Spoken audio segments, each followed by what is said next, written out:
We're here on the second break of Day 1B of the WPT Winter Poker Open Championship with Borgata poker commentator Kane Kalas. How's your day been so far? It's going great. Couldn't go much better. I already doubled up my starting stack. I have a great table, so things are really coming together. And you've made the final table of a Borgata WPT before, so you know it's a long way to make it to the finish line, but you also might be in the booth should you not make the final table. Your dad, obviously, the late, great Harry Kalas, longtime announcer of the Phillies. How did you first want to get into poker broadcasting? Was it just something you were interested in as a result of your father, or did you come into it more organically? So I've always been interested in broadcasting in general. I went to University of Miami, studied broadcast journalism there. Just growing up with my father, growing up with that presence, I was always a huge fan of sports and sportscasting. And so then when I got into poker, I started playing poker professionally, and it was really a natural transition to get into the poker side of broadcasting. And I will be doing the final table here unless I'm at it. Hopefully I won't be commentating. Hopefully you'll be seeing me playing. And you've had the opportunity to work with a lot of different folks in the booth, Cold Stone, Alex Rocha, the dearly departed Will O.C.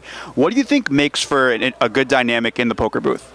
Well, I think normally you want to have somebody who's talking more about the strategy, and then it always helps to have somebody who, like Rocha, who's a little bit crazier, who's going to add some colorful commentary. And then you also need, it's always important to have somebody to kind of call the action to keep it interesting, to keep the Twitch and YouTube followers engaged in the actual action, the play-by-play of what's actually happening at the table. So when you have those three things, when you have the strategy, the play-by-play, and also some colorful commentary, it makes for a really good broadcast. Yeah, and the broadcasts are great to listen to. All the fans at home enjoy them. And as far as you being in the booth, being able to see other players, play out at the final tables, have you learned things from their game as well that you've added to your own?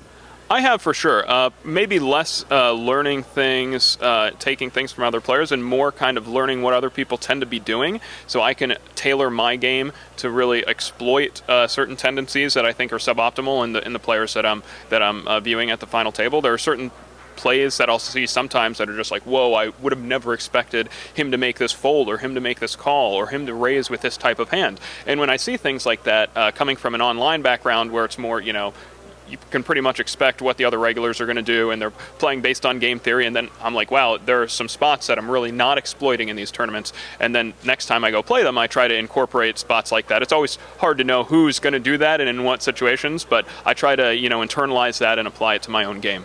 Well, in a field this large, you'll certainly see a lot of plays that you might be able to react to accordingly based on your experience in the booth. Thank you for joining us, Kane, and good luck. All right, thank you.